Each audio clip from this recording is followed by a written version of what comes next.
Si Emily Longley ay pinanganak sa England noong 1994. Ang kanyang mga magulang ay sina Mark at Caroline. Makalipas ang 2 taon, nagkaroon ulit ng isa pang anak na babae ang kanyang mga magulang na si Hannah. Bata pa lang sina Emily at Hannah ay sobrang malapit na sila sa isa't isa. Noong 9 taon si Emily, lumipat ang kanilang pamilya sa New Zealand at ang Auckland ay ang naging bagong tahanan nila. Habang nasa New Zealand, napasama si Emily sa mga maling barkada, kaya naman napilitan ng kanyang mga magulang na ibalik siya sa UK at tumira kasama ang kanyang lolo at lola. Gusto niya na kumuha ng kursong business at pangarap niya na maging isang modelo. Sa England, tumira siya sa kanyang lolo at lola sa Bournemouth. Paglipat ni Emily sa England, nag-aaral pa si Hannah at yun din ang mga oras na naghiwalay ang kanyang mga magulang pero nanatili silang magkaibigan. Si Emily ay napakabata pa at agaw pansin ang kanyang kagandahan. Isang araw ay nakilala niya ang 20-year-old na si Elliot Turner. Noong April 2011, bumalik sa New Zealand si Emily para bisitahin ang kanyang pamilya na hindi niya nakikita ng 6 na buwan. Sinundo siya ng kanyang ama sa airport. Noong nakita ni Emily ang ama ay sinalubong niya ito ng mahigpit na yakap at sinabi na sobra na niya itong namimiss. Sobrang malapit si Emily sa kanyang ama. Mahal na mahal din siya ni Mark at namimiss din niya ang ngiti ng anak. Sa kasunod na araw ay pumunta sila sa paboritong restaurant ni Emily. Sinabi ni Emily sa mga magulang na maliban sa pag-aaral ay pinasok na din niya ang pagmamodelo. Marami na rin siyang kaibigan at nabanggit din niya na meron na siyang boyfriend. Ilang buwan pa lamang sila ni Elliot at alam ni Emily na napakabata pa niya para maging seryoso sa relasyon. Kaya naman sinabi ni Emily sa kanyang pamilya na balak niyang hiwalayan si Elliot pagbalik niya sa England.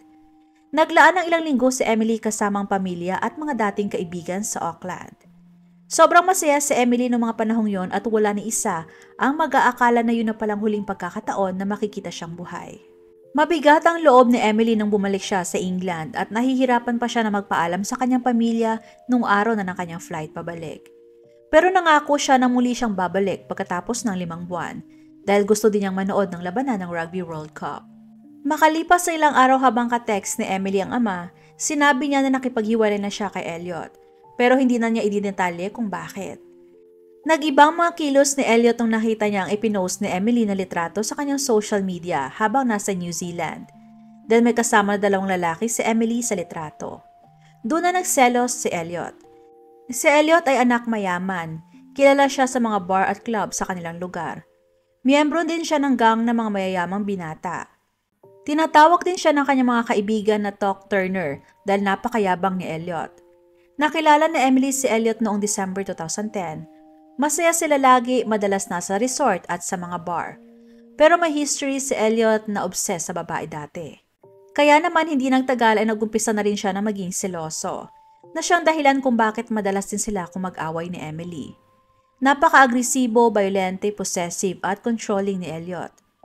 Katunayan noong January 2008 ay nakatanggap siya ng harassment warning letter mula sa mga pulis na nagsasabing hindi niya maaring kontakin ang dati niyang girlfriend. Matapos niya itong i-harass sa text at email dahil nakipaghiwalay ito sa kanya. Gusto ni Elliot na nasa kanya laging atensyon ng mga taong nakapaligid sa kanya.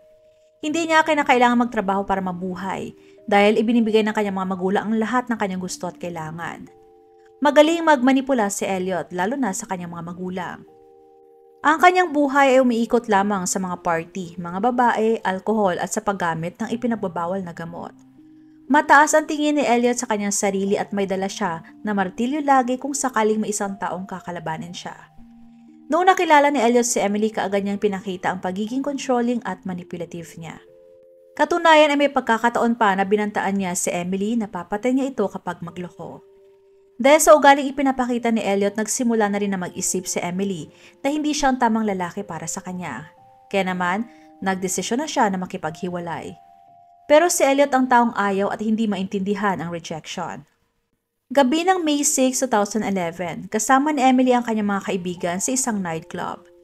Noong gabing yon ay binasa ni Elliot ang mga messages ni Emily sa kanyang Facebook Messenger.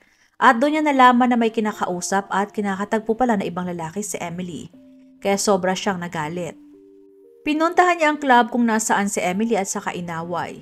Sa kalagitnaan ng kanilang pag-aaway, tinapon ni Emily ang iniinom sa mukha ni Elliot dahil na rin sa galit. Doon na minura ni Elliot si Emily at akma pa niyang suntukin ang babae.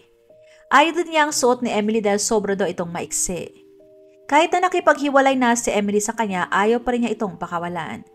Sinira ni Elliot ang gabi ni Emily kaya nagdesisyon na lamang ito na umalis sa club. Pero sinundan pa rin siya ni Elliot.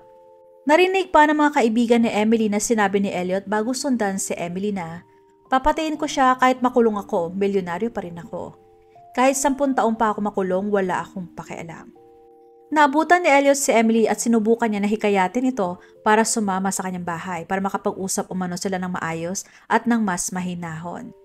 Kasama ni Elliot sa bahay ang kanyang mga magulang. Kaya yun maaaring dahilan kung bakit sumang-ayon si Emily na sumama sa kanya. Ang akala ni Emily na mag-aasal ng mabuti si Elliot dahil nandyan ang kanyang mga magulang. Nakita ng mga kapitbahay na pumasok silang dalawa sa kanilang bahay. Kinabukasan bandang 9:00 ang ina ni Elliot na si Anita ay tumawag sa emergency services para sabihin na hindi niya magising si Emily. Just tell me what's happened there, the reason for the call. What it is, my son's friend is staying with us. This morning I tried to wake both of them up, but the girl didn't wake up. We tried to wake her up, I don't know what it is. I need you to pull back the duvet for me and just look to see if you can see any signs of breathing. I tried to hold the pulse. No, I need you to put your face next to her mouth. Can you feel any breath? Can you see her chest going up and down? No. Nothing. What colour is she? What colour is she? Yeah, what colour is she? Is she blue? Is she red? Pagdating ng ambulance, ang tanging nagawa na lamang nila ay ang ideklarang patay na si Emily. Si Anita ay isang Indonesia na pumunta sa UK para magpakasal kay Lee Turner. Nung naipanganak si Elliot ay binigay nila ang lahat ng kanyang gusto at pinalaki nila itong spoiled. Nung nakausap si Anita ng operator ay napansin nila na napakalmado lang nito. Hindi boses na nakakita ng isang patay na tao. Napakakalmado niya na parang walang masamang nangyari. Nagising ng 2:00 ng madaling araw ang ama ni Emily dahil sa napakaraming missed call mula sa dati niyang misis na si Caroline at mula sa kapatid ni Emily na si Hannah. Noong tinawagan niya ito pabalik ay doon na sinabi sa kanya ni Caroline na patay na si Emily. Halos hindi makapaniwala si Mark sa narinig. Hindi niya lubos maisip na patay ng pinakamamahal niyang anak na nakaupo lamang sa kanyang couch noong nakaraang linggo. Ang akala niya ay nananaginip lamang siya. Ayon sa mga pulis, namatay daw si Emily habang natutulog. Nanguha din ng mga ebidensya ang mga pulis pero hindi malinaw kung ano ang nangyari sa kanya. Kailangan nilang antayin ang resulta ng autopsy. Ayon sa mga magulang ni Elliot, nasa kanilang bahay sila buong gabi at wala silang narinig na kakaiba. Nag-post pa si Elliot sa kanyang Facebook bilang nagdadalamahating boyfriend ng litrato nilang dalawa ni Emily. Habang nag-aantay sa resulta ng autopsy, nalaman ng mga investigador na ilang araw bago namatay si Emily ay may ipinost ito sa kanyang Facebook na nagsasabing, "I have a stalker." May mga tumatawag din daw sa kanya na nagsasabing kilala siya at alam ang lahat tungkol sa kanya.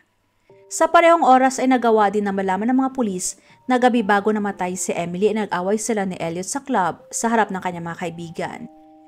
Yun ang nagtulak sa mga pulis para alamin ang pagkatao ni Elliot. Kinausap nila ang mga kaibigan nito. Ayon sa kanila, kinokontrol ni Elliot ang lahat ng galaw ni Emily at nalaman niya na may kinakausap na si Emily na lalaki. Dagdag nila na ilang beses din daw pinagbantaan ni Elliot ang buhay ni Emily. Hindi nagbigay ng tamang dahilan ang resulta ng autopsy kung bakit namatay si Emily. Pero naniniwala ang mga eksperto na sinakal si Emily o tinakpan ng unan ang kanyang mukha. Naniniwala din ang mga investigador na isa sa pamilya Turner ang may kagagawa nun kay Emily. Kaya nagdesisyon sila na mag-install ng listening devices sa kanilang bahay. Right to destroy them. Yeah, we were right to destroy them. Yeah. As we've perverted the course of justice, we've destroyed vital evidence in this case. We were right. Yeah. Yeah, Mum, but focus the conversation because it looks. You look so guilty. You look so guilty by ringing the father. No, I didn't. But Mum, please, from a policeman's point of view, it's so obvious. That girl is.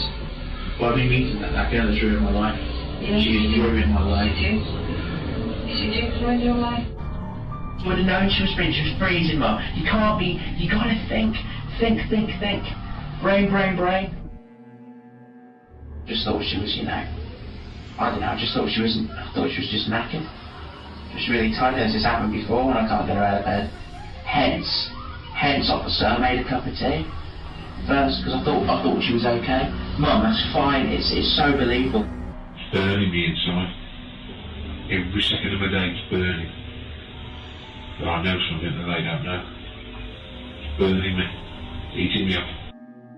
I just grabbed it and grabbed it as hard as I could and I went grabbed it like that. Narinig nila na tinuturuan ni Elliot ang kanyang ina kung paano ito gumalaw at magsalita sa harap ng mga pulis at kung ano ang dapat niyang sabihin. Parang ang ama lamang ni Elliot ang nakakaalam na ang kanilang ginagawa ay mali. Pero wala siyang magawa kundi ang sumunod na lamang sa gusto ng kanyang asawa at anak. Narinig din ng mga investigador kung ano ang nangyari kay Emily.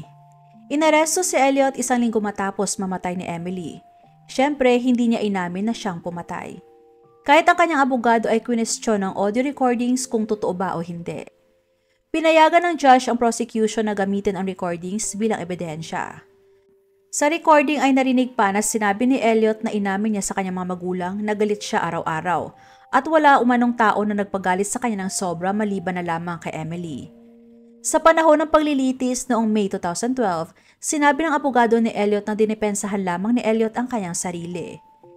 Ayon kay Elliot na pag-uusap nila ni Emily nung gabing yon, sa kanyang kwarto ay nauwi sa mainit na argumento at sakitan. Nagwawala umano si Emily at sinasaktan na siya kaya naman doon na umano niya hinawakan ang leeg ni Emily para tumigil na ito. Pero hindi daw niya ito sinakal. Nakita na lamang niya na wala na itong buhay kinabukasan habang nakahiga sa kanyang tabi. Sa pangalawang araw ng paglilitis ay sinabi ni Elliot na sobra siyang naiinis sa kanyang sarili nung gabing yon dahil sa kanyang mga ginawa. Katunayan ay naisip ni Elliot na pumunta sa ibang bansa pagkatapos niyang mapatay si Emily. Pero nagbago ang kanyang isip. Sa kinupiska na laptop ni Elliot ay nakita din ng mga investigador na nag-search siya sa internet tungkol sa pagpatay sa pamamagitan ng pagsakal at paano maiwasan ang parusa sa isang krimen. Ang pangunahing motibo sa pagpatay ay selos. Noong May 22, 2012, napatunayang guilty si Elliot sa pagpatay kay Emily at siya ay sinentensyahan ng habang buhay na pagkakakulong.